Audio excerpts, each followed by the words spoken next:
What's up guys, selamat datang ke Azimah Channel. Okay, untuk video kali ni aku akan review saruf RM400. So, tak nak cakap banyak, jom kasih layan guys.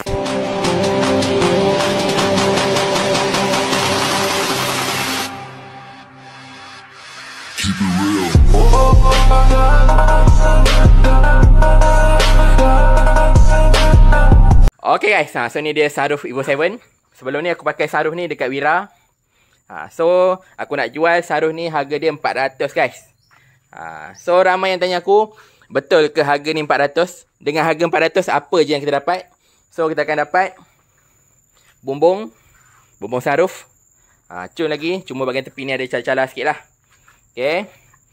Lepas tu, bahagian kapet dalam. Kapet dalam pun cun guys. Okay, dah siap balut. Lepas tu, dapat lagi ni, sun visor dah siap balut. Siap cermin lagi. Okay, cun-cun lagi. Lampu. Dia punya lining ni. Lepas tu, dapat dia punya saruf lah. Okay.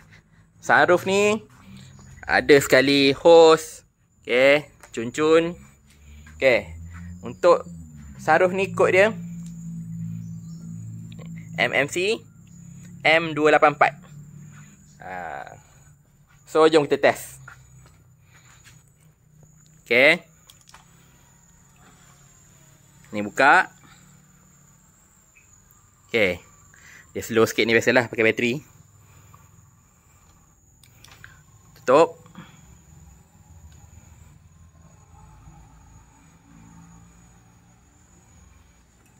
Okay. Congek. Memang belanja guys. So, saruf ni dia slide dalam 2 step. Itu je lah. Saruf ni kita dah buang dia punya ECU. So jalan pakai power window punya switch lah. Okay. Macam ni lah. Complete 400. Mana nak dapat guys. Cun-cun lagi barang. Kapet ni memang tak luak. Memang cantik lagi.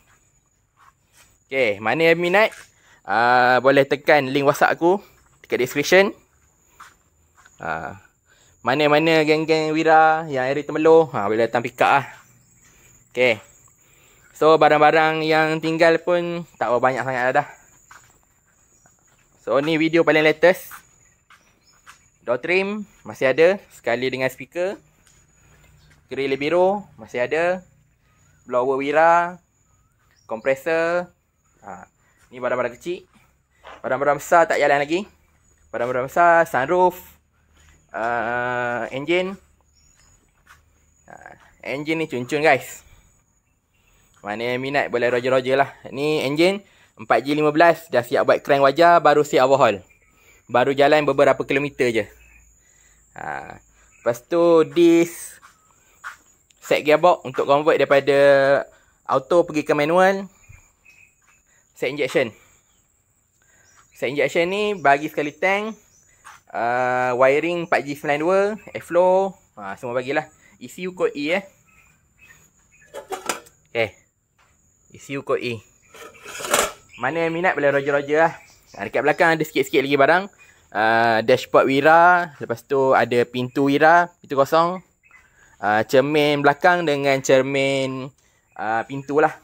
Itu je barang ni guys. Okay. Mana minat boleh roger-roger. Link WhatsApp ada dekat description.